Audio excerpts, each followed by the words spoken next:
Welcome to Business and Investing with Grant and Charlie, where we are enhancing your complete set of skills to build wealth inside and outside your business. Charlie, I've actually been extremely busy this week. Do you want to know why? Absolutely. So every single year, I get a phone call from Santa, and he tells me what is the most requested present from all the business owners. You know what it was this year? I'm dying to know. Join the mailing list. Head over to businessandinvesting.com/newsletter, put in your details, and you can actually get a Christmas present today. You can actually do Santa a favor. It means he doesn't need to put it in your stocking. Now, that was not too bad. Let's cue that was one of your better interests. Better interest, Grant. Really was. It did take me all week to prepare for that.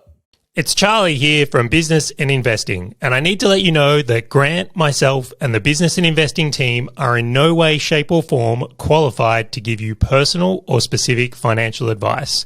We strongly encourage you seek out and use professionals when you are making investment decisions or comparing investment products.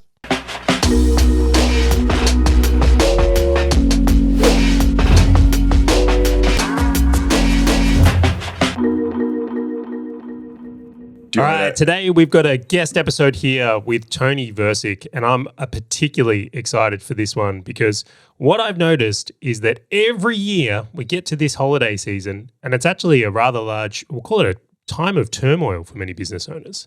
Like, it can be a very confronting and challenging time, and the way I think about it, I'm a bit of a Harry Potter fan.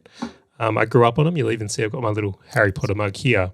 And what I always find interesting is that every time Harry, one of the magical people in the series, has to go and associate with people in what we'll call the real world, non-magical people.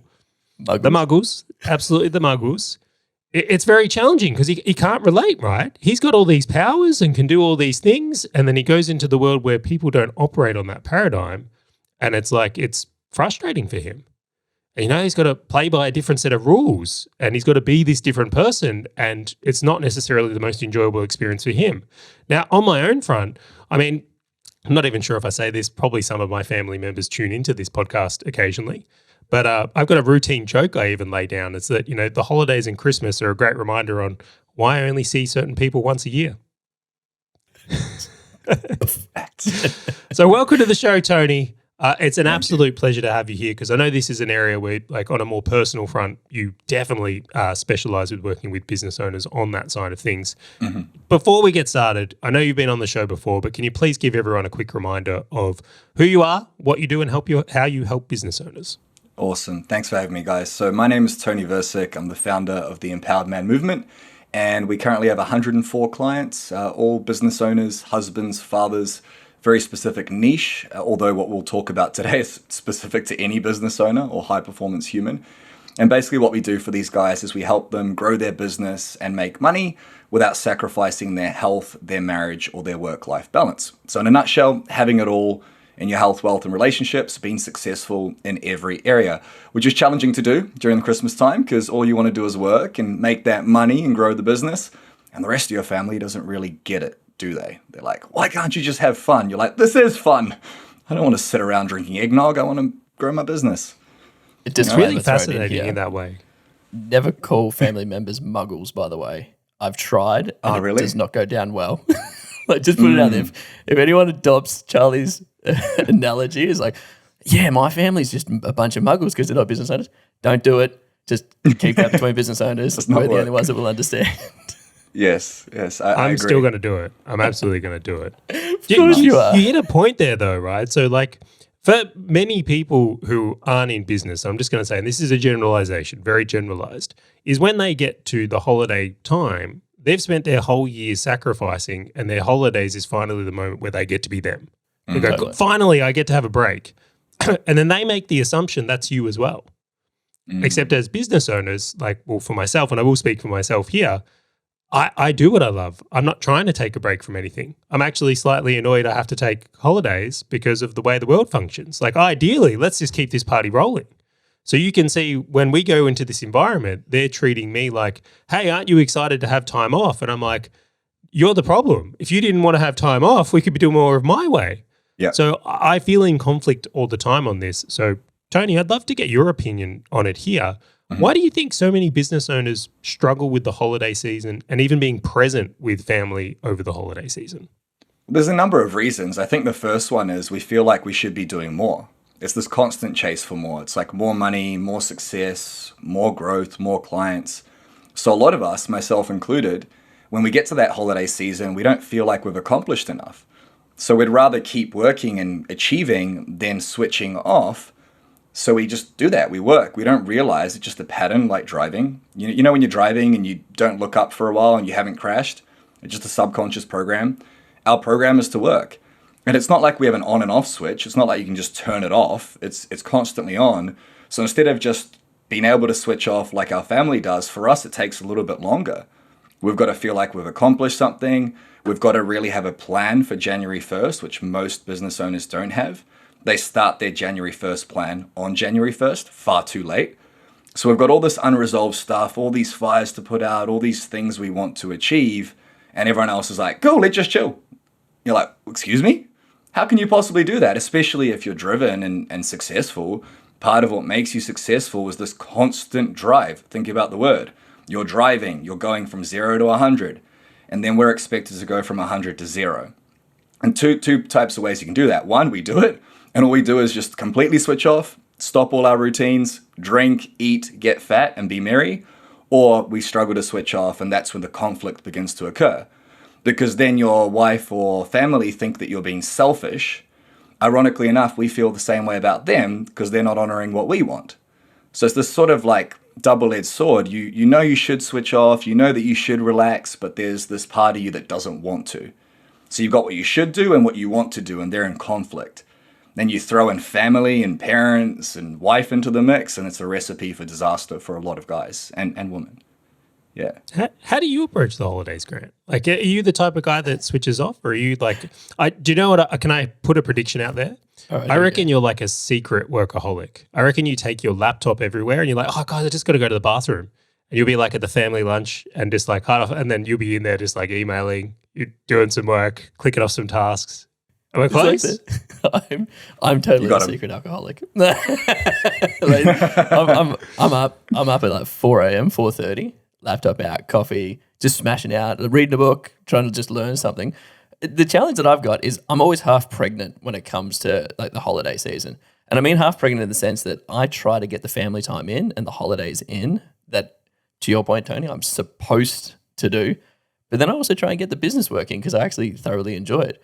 But because I know that society doesn't really, support that approach, yeah, I totally try and feed it in when people aren't awake or over lunches when everyone else is like on the couch sort of knackered. I'm like, I'm just going to sneak out and maybe have a nap and just be on the computer. Or then at night when everyone else is sort of gone to bed or something like that, I'll just be like on the phone reading something or doing something. So to answer your question, I'm half pregnant, so I do both really shit. Like, so it's like I don't do one of them good. I just do both horribly wrong. And Tony, you're probably going to tell me that is the worst thing for a human being to do. I disagree. It's not the worst thing at all. I think it's actually quite intelligent if it's done intentionally. So a lot of the time we do that unintentionally and we tiptoe around being present and then we tiptoe around working. A more effective way to do it, and we've taught all our clients this on December 1st, we're recording this. We've taught all our clients that when it comes to whenever they're switching off, December 15th, 21st, they have made it known to their loved ones what they will and won't do. And they don't tell them like, this is how it is. They say, look, is it okay if during this Christmas period, I wake up at 5 a.m., you look after the kids and I work till 8, and then I'm all yours from 8 to 12 and I'm present and I'm committed to being present. And that's the key, commitment.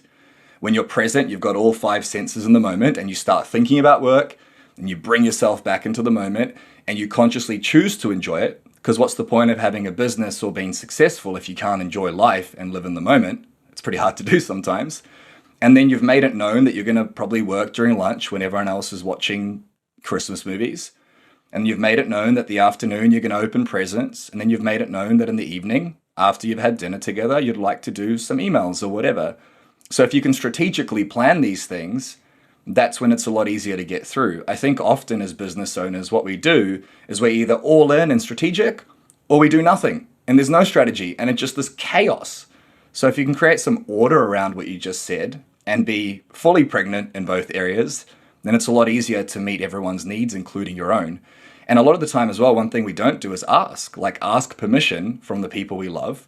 We just assume they understand us. We assume they know that we want to work. Then we work and they're like, why are you working? Well, because that's what I do. So I just simply said to my wife, I'm like, look, we're going to New Zealand for Christmas. Business is growing rapidly. I'm actually working with Charlie on that. And I'd like to keep working. But when I'm not working, I'm with you fully. And she's like, yeah, I understand. No worries. Whereas if I just started doing it like mid-road trip to see my father, she'd be like, what are you doing, dickhead? Like, what's your problem? You know? So I think there's the best of both worlds here, for sure. I think we make that our hot tip number one. Yeah.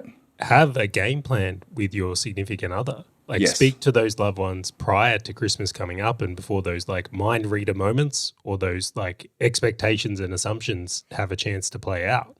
Because like that's absolutely what happened to me many years ago.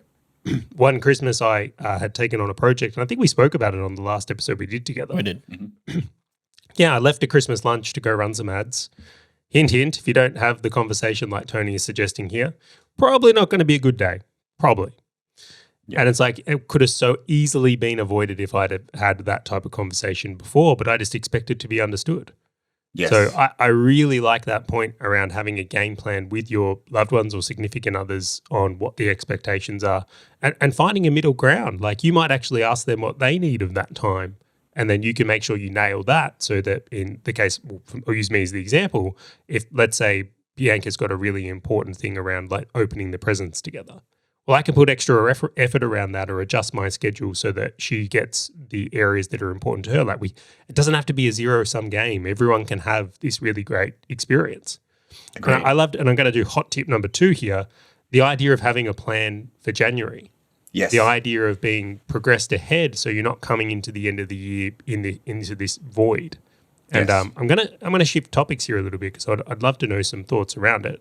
Good. End of year, I've really noticed for a lot of people, myself included at times, is that if I haven't had a good year in business for whatever reason, so and I'm going to define that, I set out to do $1 million in this example, and it's come to the end of the year, and I'm having to embrace the reality that, look, I didn't do $1 million like I anticipated. It can end up being a bit of a spiral time. Like you can really like beat yourself down, start being really harsh on yourself, and then I've seen business owners like straight on the booze. Yeah. Straight to being depressing and miserable, straight to like suddenly becoming very emotional and like snappy and shitty, tearing others down to make themselves feel better. Yes. So have you seen that in other experiences? Maybe yourself, Toni, maybe in the people you work with. Yeah. But how would you encourage someone work towards that if they're in that situation? That's a phenomenal question. And I was this guy last year. So I'd achieved a lot. I'd bought 4 investment properties. I'd scaled my business. I had my daughter. And Christmas came around and I was nowhere near where I wanted to be. I didn't have a vision for 2022. I didn't have the vision for the following year. And I just went into a massive downward spiral. I stopped eating well. I stopped exercising. I started drinking. And when I switched off, I switched off. Like I went from grinding in the business to doing nothing. I just turned it off for three weeks. And I was the most emotional, snappy prick you could be around. I made my mother cry. I made my wife cry. I was just like that annoying guy. And you know you're doing it when you're this person, when you're this grumpy, angry, arrogant person, and you do it anyway. And then you feel all this guilt and this shame. So there's 2 ways to get around that. One is to acknowledge that it could happen. Like if you've ever been that person and you're listening to this, like acknowledge, oh my God, that's me sometimes, and be at peace with that. You cannot change the past of this year in business. The only time you should go into the past is to reference it for lessons for the future. To be either grateful for what happened, even if it was not what you wanted to achieve, or to go, cool, what can I learn about this year so that I can crush it next year? When you can take those lessons, so we actually have a process at Empowered Man. We ask, what were the lessons? What were the challenges? What went well? What didn't? We have an entire process. I'd be happy to share it with everyone. It's called a quarterly battle plan. So we reflect on the year that was, and we see what's not working and what is. And then a month before the year ends, we actually plan the following quarter with meticulous detail. We have targets for our health, 3 targets. We have 3 big rocks for our wealth, 3 big rocks for our business, and 3 big rocks for our relationships. There's 12 big rocks. I think my math was right there. We also have 3 things that we're going to stop doing and 3 things we're going to start doing or do more of. So it seems like a lot, but over a quarter it's not. And we basically take these things, schedule them in January, February, March, and we have complete clarity on the quarter ahead. We've taken the lessons and the challenges and used them as power instead of pain to further next year. So now we're able to switch off because we're like, cool, I have a plan for next year. I'm okay to slow down a little bit. I'm okay to like not lose my shit. We got the plan, we got the past used. And then the final piece of this is we actually don't stop working on ourselves during that break. So every one of our clients has got a plan to wake up at the same time, move their body, do their journaling, get things out of their head before they spend time with family. A mistake I made last year was I dropped all my routines. And if you're a successful business owner, you probably have some routines. So why not have both? Why not have a plan for the next year, reflect on the past, have routines throughout. You can still drink and have fun, but you get up on time and you do the right things before you have fun. You delay that gratification. If you can do all those things in tandem, you'll have the best Christmas ever. You'll have the best holiday period ever. Yeah. Is there any type of different work you would encourage business owners do over this time? Like I must admit for myself, again, I'm just everything on myself today. I'll try and shift into something else. It's okay. But for whatever reason, I go reflective, right? I feel like this is the reflective time of year, and it just by the calendar, the environment, the weather, seeing Christmas lights, I don't know what it is, but it triggers off a reflection period for me. Yes. And it may not for everyone else, but is there anything you've seen to be in the type of work you would do differently this type of time of year be evident? Absolutely. Reflection is key, and most of us don't do it. If you think about most business owners, even extremely successful ones who make really good money, we're often in the weeds and we're doing. So the entire year is putting out fires, it's stress, it's anxiety, it's pressure, and those are things we thrive off of. That pressure creates diamonds, sometimes literally diamonds with the cash we make. So we begin to thrive off this pressure and this stress. The problem with that is it destroys your physiology, it destroys your health, and it can really destroy relationships too. So we get to consciously choose to slow down, to speed up at the end of the year. Like we get to choose to be present with family, and we get to choose to reflect, which most of us have not been taught how to do. Keith Cunningham, the art of thinking, is it not? It's how we think. We have not been taught how to think. So the way you think and what we teach in our programs is we sit down and we have thinking time, and we simply ask powerful questions undisturbed. So no phone, no technology, no computer, no notifications. Presence by yourself, put some nice music on, and just write down, what did I learn this year? What went well? What didn't go well? What could I do better? What are some things I could change? I'm just spitting out random questions. We have a list we teach. But you're basically just reflecting on the year. And by the way, we do this daily, weekly, and monthly and quarterly in our programs. So you've got all the data from that in one place. But if you've never done this before, you're going to see a lot of stuff come out of you. We have about 80,000 thoughts a day. We're not aware of most of them. You just write all these things down and you take yourself out of the weeds and into this 30,000 foot view. And you're like, oh my God, clarity. Oh my God, I'm slowing down, but I'm going to go faster. And that's something most of us don't do. We just drink and be merry. Drink and be merry, but you got to make time to reflect. You can only see so much when you're stuck on a desert island. But if you're at the top of the Empire State Building, you can see the entire city. Does that make sense? So reflection is key here. You got to make time for it. It was funny. What was it, Charlie? Last Friday, we got up for dinner with our respective lovely wives, and we had an agenda for the dinner. I love it. 2022 lessons learned and 2023 goals. And literally we sat around. We may as well have been sitting around a campfire. And we all I've been debating if we even say this on the podcast. We have to. People, you can't. Do you know what? I need to let down my attachment of what people think of me. But I'm like, if people hear that we had a dinner party with an agenda and did lessons learned and goals for next year, they're going to be like, freaks. Where's my invite? That's what I'm asking you. Why was I not there? Ostracize me more. I could not care less. But I think this is part of that reflection piece because, Charlie, we've had some great wins in 2022, but we've also had our own challenges around sort of what we've learned and everything. But it's having the camaraderie, the people on your team, the people around you that helps that reflective piece to go, yeah, like identify things that you didn't know yourself. And that's why I love having people in the corner, especially like Hazel, my wife, who will sit there and tell me when I do things wrong more often than she tells me the things I do right. But that's good. That's what she's there for. But having that reflective piece with other people as well, I think is one way to make this sort of holiday period even better, because you kind of take them on your journey. But you also plan with them on where they want to get to. They might not be in business, but it's their view of the world. I tell you what, that was actually one of the best dinner parties we've had. I want to make that amazing. A yearly tradition. It was so enjoyable to do that as a group and motivating, right? I was on a high for days after it in excitement of the next year. Yeah, so very powerful concept. Can I answer that one real quickly? So a lot of business owners, they separate their personal and business lives from their family. It's not all the time, but it is quite common with the guys we work with. Some of the guys who have worked with us lost 20 kilos, relationships better, business has doubled. They haven't even told their wife they're doing our program. It's insanity. They're like, she doesn't need to know, right?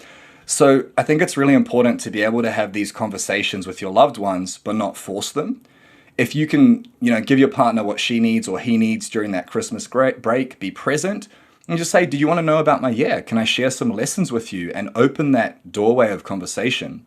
Second point on this is, if you're not making the money you want to make in your business, if you're stressed or you don't have enough time, if you have any problems or any solutions you want to achieve, then by definition, who you are and what you do is not aligned with where you need to be. Does that make sense? Like, if I'm not making $1 million in my month in business, I'm either lacking the character traits or the skill sets or the people to make $1 million a month in business.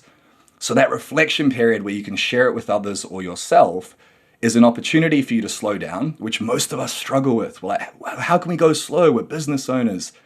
But if you look at it as this hour or this day or this week of slowing down and being intentional reflection, that could make me an extra $1 million next year. If you could invest a week of your time to make an extra $1 million and take back 10 hours a week, would you do it? Of course you would. So if we can reframe the way of thinking about this reflection and sharing it with our loved ones and planning and doing all that, then we're going to be much more likely to do it. Because a lot of us look at it and it's like, why would I do that? That's why. That's the reason why. Yeah. I love that point around reframing. So I get this challenging situation. So when I first started our business, right, like naturally I went and told everyone, I'm like, Charlie, I'm starting a business. Tony, I'm starting a business. And I got all G'd up, and then Christmas rolled around and my loving, supporting family is like, hey, how's the business going? And I was like, shit, like no clients, like operations sucked. And I'm like, fucking don't talk to me about what a great Christmas dinner that would be. Dude, it was like, I was offended they asked me, right? I'm like, just don't ask. Like, I've got nothing good to say about it. But then like a year or two later, dude, I was like, great business year, like crushing it, good profits. And then they didn't ask because they saw previously that I was like disgruntled about it. And I was offended that they didn't ask. And I'm like, well, you didn't ask me about my business. What do you mean? I got all these good things to share. Dude, how do you go through something like that? Like, because how are they meant to understand if I've had a good year and to ask versus a shit year and don't ask me? It sounds like a grand problem. It sounds like a grand problem for sure. It's a common problem though. It's like we expect, Charlie, you mentioned it earlier, mind reading. We expect our loved ones to understand why we want to work. We expect them to ask us how we're doing. So Rosie and I had we call them love meetings. We do them weekly, a bit cheesy, but we just ask each other questions. How are you feeling? Was there anything I did that hurt you? We ask questions. And I realized that I'm working hard in my business and everyone tells me they're proud of me. Charlie, you're like, oh, you're doing great, Tony. I was like, my wife never asks me how my day's going or tells me she's proud of me. So I asked her, I said, look, is there anything you need? She told me what she needed. And I said, it would be really nice if it seemed like you cared. She took a lot of offense to that. I was like, I don't mean that you don't care. If you just ask, how's your day going? How was business today? A few days ago, she's like, I'm proud of you. And my heart just went into my throat. And then later that day, she's like, you're a weapon. And I was like, babe, you're the best. But I had to ask I can see you get excited even as you recall the memory. Yeah. I was going to say words of affirmation. I'm a big words of affirmation guy. Tell me that I'm doing well. Don't get me any gifts. But the point is that I get to do the same for her during Christmas, and I get to ask her what she wants from me. She wants presents. She wants me to be off my phone. We don't ask these things. So in the case of no one asking you. You're like, do you guys mind if I share with you the improvements I had in my business? We don't do that. We just sit there being offended, hands on hips, and we're like, no one cares. It's like, man, we create these silos and prisons for ourselves as business owners. How could anyone understand unless we communicate about it? How could they understand? Now, Tony, I want to come back and talk about these love meetings. I want to unpack that a little bit more. But before we do, Grant, I feel like you should do Christmas the way you do life. I feel like you should send an agenda, a corporate agenda to your entire family with timeline, maybe some sort of brochure. Let them know how the event is going to unfold. And that's Coffee where breaks. you can put in yeah, absolutely. Bathroom breaks, speaker highlights, some sort of keynote. Guest speakers. All of it. It should be a corporate event. I'll paint this picture for you, Charlie. There was one year. Imagine that I was a warrior and I'd gone out and I'd just slayed a whole heap of people. I literally walked into Christmas holding up like 20 scalps going, let's look at my scalps. And I just forced everyone to consume what I wanted to tell them, because I'm like, I'm not going to wait for you to ask. I'm just going to tell you all, and you can do with that information whatever you want to do with that information. That was it. That sounds like a great idea. Yeah, that was the blood everywhere. It was phenomenal. Just like, this is how I won the year. I will say I have found it a very helpful construct to apply business principles that I do understand to my personal life. Yes. All right, so Bianca and I, which we've spoken about on the podcast before, is like we have a weekly meeting, like I would have a weekly meeting with my team in business. So we would go through the same thing and it gets us on the same page for the week and sets us up in a very powerful way. We also do our finances in the home like we do our finances in the business. And again, because it's a common ground where I can grasp the concepts easily, and so can Bianca because she comes from business world, where it's like excellent for our communication. But I hadn't heard of what I believe you called, was it love meetings? Yeah, it's something we created about a year ago in our business for our clients. Yeah. Can you tell me more about these? And I want to be specific here is like, how often do you do them? Mm-hmm. How do you structure them, or what are the key finding from them? And then even more to the point is like, what kind of outcomes have you been able to derive for them? Because like, I love the way you just showed up there, pun intended, love meetings. And then Tony's like, she said, I did well and she's proud of me. And I'm like, I'm up and about, because I think for myself and many business owners, having a cheerleader in our corner and hearing those things would be amazing, but they've probably never asked or spoken about it. No, we just expect it, just like they expect us to help with the kids. And it's this expectation game which destroys relationships. When you have an expectation, you're set up for disappointment because people won't meet your expectations. But what you can do is ask for your desires. So love meetings this could be another podcast in itself, but it's a weekly meeting that we do with our partner. You can do them with anyone. You can do them with anyone you care about. And you ask a number of questions. I'll read them out to you. First question we ask is, are you feeling loved? Yes or no? It's a simple yes or no. Are you feeling supported? Are you feeling appreciated? Are you feeling respected? Loved, supported, appreciated, respected. If any of those things are lacking in a relationship, doesn't matter how much money your business makes, things will not last. The majority of our clients make multiple 7 figures a year. I've got 104 of them currently.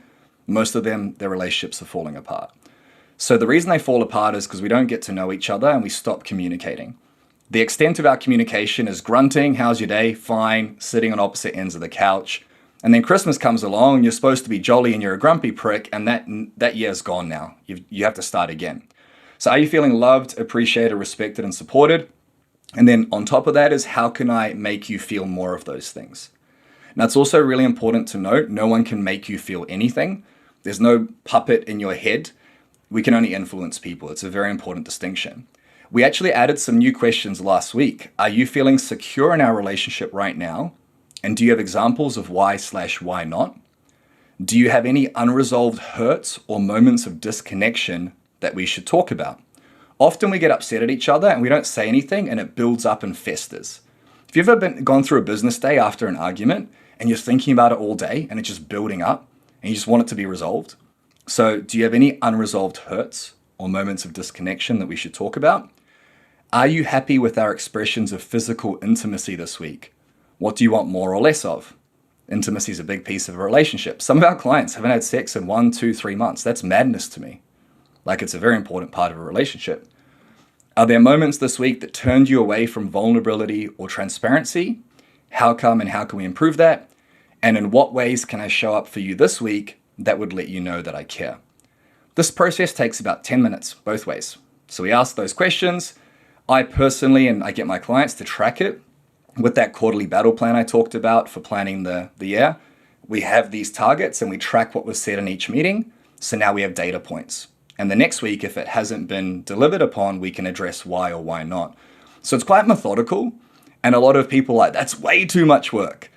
If you put 5% of the time you put into your business, into your relationship, how would it look, you know? So it's 10 minutes a week. It's very powerful. Sometimes my wife and I miss it. Almost always when that happens, there is some sort of drama because we're disconnected. This creates connection. Communication is the key to connection, right? So it's quite methodical. Happy to send you guys like a PDF or a doc to share with the guys listening. I was just going to mention it. Tony, if you do have these resources available, we'd love to get a link from you and we'll put it in the show notes of this episode so people can come and grab those resources. So just to recap on that is we've got our love meeting agenda and maybe send me one to preview. I don't need it at all, but it's like if you could send it to me just to check. Yeah, just in case, to share with other people and a friend called Vali. I've got someone in mind. Yeah. But I would appreciate that massively. And then we've also got the battle plan one, which I think is really cool as well. So both of them, for anyone listening who does want a copy, we'll put a link in the show notes because we're a big fan of what Tony does. And I think if just these two things, actually there's three, I'm going to do three. If someone had a conversation with their loved ones and significant other about what's coming up over Christmas, they did. They also did their battle plan for coming into the new year. And then thirdly, they implemented these love meetings or a version of that. Even if it's not all of that, just some of this in some way, I can see someone having a very, very different December, end of year, and even January, probably life on those three alone. Agreed. I really can. So some really powerful concepts in there. So massive thanks for sharing them and not being a dick like some people. It's like, no, I've got to put it behind a paywall before I give any value. Nah, we'll give everything away for free. Value creates customers. So if you're trying to sell shit without creating value, you're running the wrong business. It's like we want to help people have an amazing business, you guys as well, while also having a great relationship and being healthy. I mean, you can have all three of those things, but most people don't. I feel like we should send this clip to the AFR grant.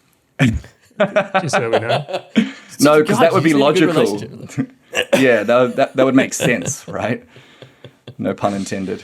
Yeah. Well, I do want to cover one more topic before we wrap this one up because I'm very, very, very getting ready. And you mentioned I probably, even in the way I framed up this podcast about magical people and non-magical people, one of the things that I have been very challenged at in the past, which I've since done a lot of work on, is that when we go into this holiday period, often we place ourselves into environments with people that we wouldn't normally hang around due to many reasons.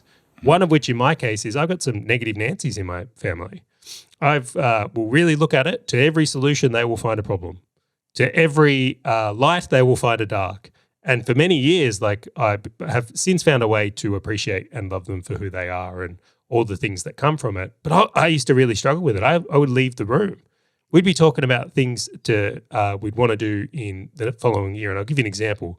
I'd love to go on a holiday to Thailand. They'd be like, so many people die in Thailand when they're on holiday. It's like, okay. Dude, I want to come to your Christmas parties. Yeah. Have you seen Housos? Have you ever seen the show Housos? No.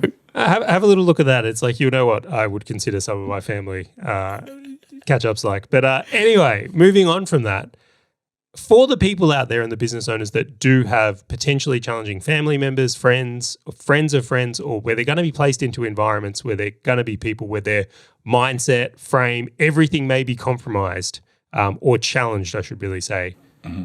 Is there any tools, strategies, or ideas you've been able to implement successfully that could help get someone through that and not live in deep fear that if they go on a holiday to Thailand, they might die on was it one of those sailing boat accidents that happen over there? Paris. Or hanging out with Chappelle Corby? And avoidance is not an answer. Yeah, I don't think that's I think just get a hitman. Yeah, they're not too expensive these days. They're done. Write them off. Don't worry, Charlie, we've got a PDF. You can download it. How to get the Hitman. Yeah, that is behind a paywall, but it's cheap. No, I'm kidding. So just to be clear, if I printed out a PDF and said, look, to my uncle, we're doing this battle plan. I'm not letting you be negative. You're like, do you know how many trees you just took down printing that off? Yeah. I wouldn't recommend it. I think the answer is very simple, and that's that people are set in their ways, and unfortunately, so are we at times. And it's a matter of who gets to be the most open-minded. Often when our family members, who we cannot choose, by the way, we choose friends, we don't choose family, often they have good intentions. They just don't know how to express themselves in a powerful way, which is probably why they're not successful business owners and they work at Bunnings selling snags or whatever your family may or may not do. Tony's got extended family that relates, Charlie. Yeah, there you go. So it's all about intention, right? Like my mother does this. She'll be like, yeah, did you hear about this horrible thing on the news? And I'm like, I don't listen to the news. She's like, oh, you're so ignorant to the world. And I'm like, no, I'm just not wanting to fuel myself with negativity. But I used to judge her for this, and I used to really let it trigger me until I realized her intentions are pure. And whether I like it or not, she's why I'm here. So I might as well be patient, which is fucking hard, and just listen and grin and smile and go, no worries, thanks for your feedback, instead of trying to change them or argue with them. Another thing as well that we teach is triggers and control. So as a human, there are 4 things you can really control: thoughts, feelings, actions, reactions. I think we covered this last time. You cannot control anyone or anything outside of yourself. You can only influence it, right? So I can't control the weather. I can't control my wife. I can influence her. So it becomes this really fun game. If you have these negative people, try and see how you can plant seeds to influence them. So it's like, yeah, you could die in Thailand. It's like, yeah, I could, Hopefully I won't though. Hey, have you heard about that cool thing? It's a terrible example, but you're just trying to like take what they say and redirect it into something more positive, and that's coming from a place of love. And as a business owner, we like to fix things. We like to grow and build things. So without telling them what to do, we can sort of like play a game with them, make it more fun, and try and like guide them in a more positive direction. Probably won't work because they're set in their ways. But then we go, cool, I'm in control of my triggers. I'm not going to allow this to affect my thoughts, my feelings, my actions or reactions. I'm going to respond calmly. I'm not going to let this fuck up my day because I'm in control. That's a better approach than I do. Or you could just kill them. No, I just lead in. I'm saying, no way, people die in Thailand? Tell me more. Yeah. How many do you know? Yeah. Dude, I'm pouring gas on that fire.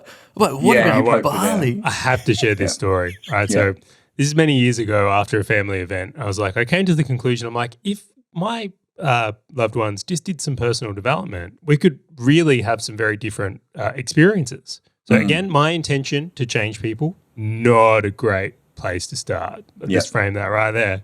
I'm like, what if I just like gave them a Tony Robbins CD or put one in their mailbox, or like trying to help people go on this journey that I've gone on because it's been so helpful for me. Like my life's so different because of the work I've been able to do. If I could, just point him in that direction a little bit. I actually did give some family members some things that have been helpful to me, and I will expecting. So again, dangerous thing again. I'm like, awesome, maybe they'll listen to it and it'll change.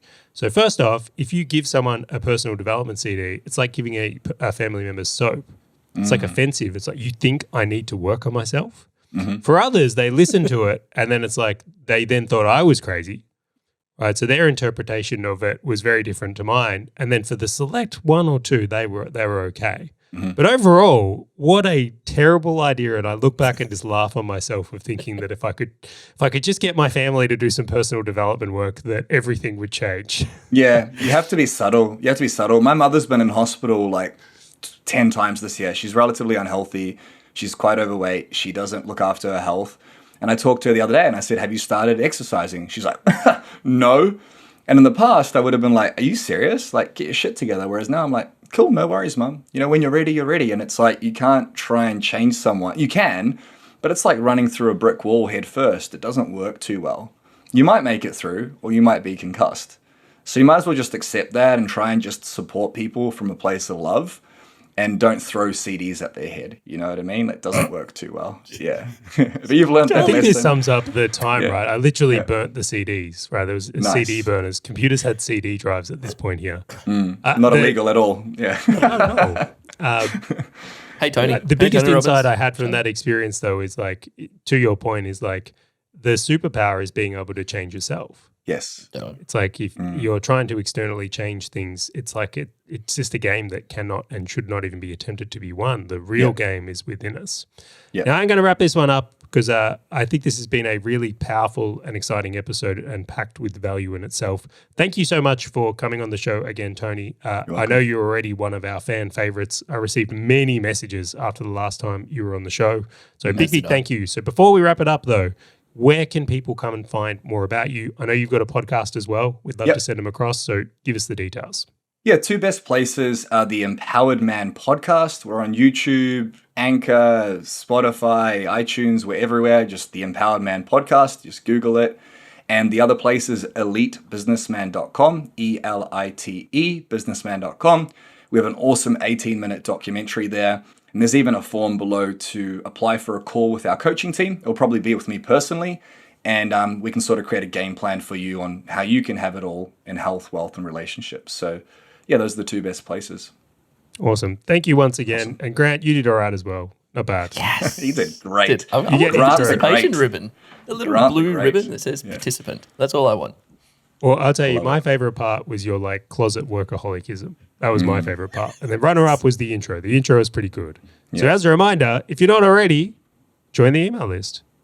See, I put a story in. I'll take it. You can do marketing, Charlie. I knew it. At some point, we'll get you out there.